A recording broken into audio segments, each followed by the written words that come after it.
o mică șmecherie la tractorașe în astea motosape. Dacă nu pornește sau pornește greu, asta trebuie tras mai încoace și prins.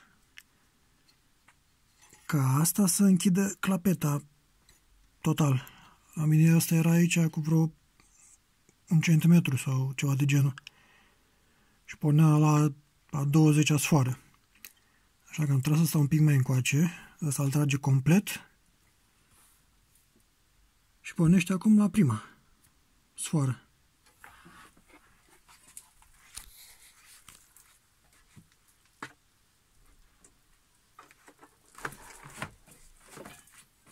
Să încercăm să pornim așa cu piciorul.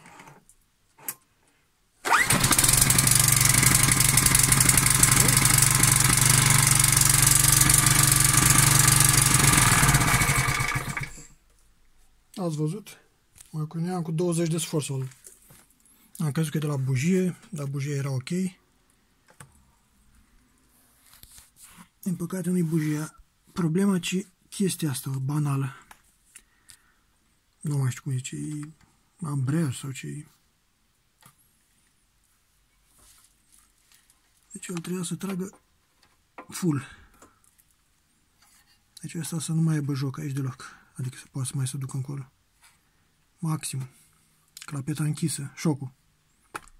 Șocul închis. La prima sfoară. Asta a fost tipul pentru astăzi. Bye bye.